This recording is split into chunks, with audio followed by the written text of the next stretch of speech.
Over 500 years ago, upon arriving in the New World, the first language that Spanish explorers heard was spoken by the Taíno, an indigenous group which used to inhabit the Caribbean, including modern-day Puerto Rico, Cuba, and the Dominican Republic. Sadly, the Taíno language was not written, and one researcher believes that its use died out within 1 century after European contact. Plus, the Taíno themselves vanished, so you will never know anything else about them or their language. Thank you for watching. Ciao.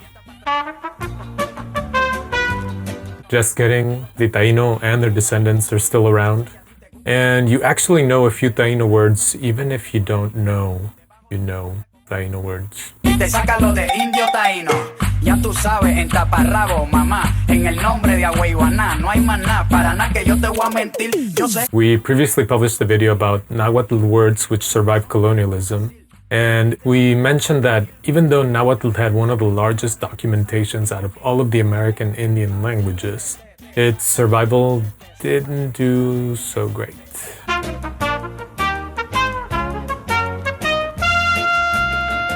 Again, considering the Taíno language was not written, it's sad to think about all the culture that was lost to the subjugation of Spanish conquistadors.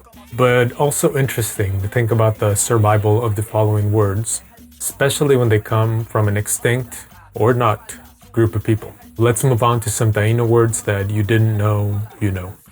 Pollito con papas, pollito con papas. Wait, aren't potatoes Peruvian?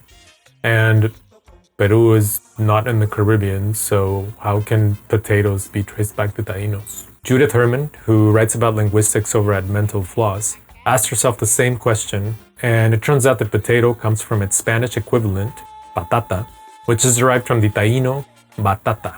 A batata is a sweet potato or a yam. Now stay with me because it's going to get a little confusing. Columbus introduced the batata plant and the word to Spain in 1493. Years later, when other explorers reached the Andes, they came across potatoes, which the Quechua called papa, but to Spanish explorers, the tubers look close enough to a batata. So in a fusion of papa and batata, the Spanish simply decided to call them patatas.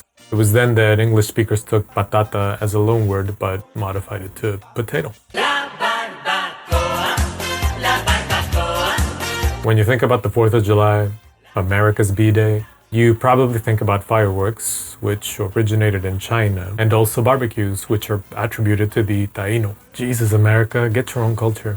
To the Taíno, barbecue meant sacred fire pit, which makes sense because everything that comes out of barbecues is sacrilegiously tasty. And Spanish explorers translated the word into barbacoa.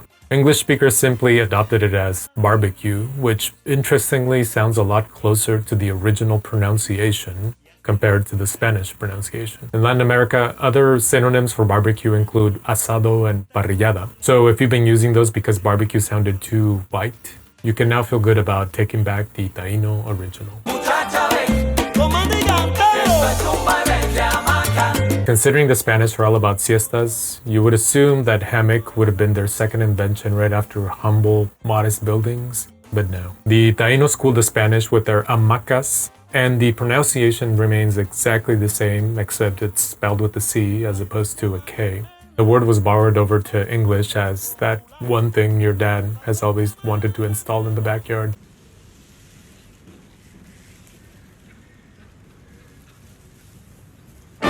El que siembra su maíz, ese como su pino. Que siembra su maíz, ese como su pino. Because the Aztecs literally worshipped corn, and many Mexicans continue to use the plant extensively, you'd think that maize or maize would have been credited to them, but no. Maize was called cintli by the Aztecs, and a ton of other words by other indigenous tribes in the same territory, but not maize. According to Judith Herman, maize is a Taíno original, and the word first showed up in Columbus's diary back in 1500. There's a bunch of other really cool Taíno words, but you're gonna have to look those up on your own because I'm out of time. Check out the Americano social media for more of these glossary videos, and don't forget to follow us so you don't miss our content. Ciao. Te saca lo de indio taíno, ya tú sabes, en taparrabo, mamá, en el nombre de Agüeyuaná, no hay más nada, para nada que yo te voy a mentir, yo sé.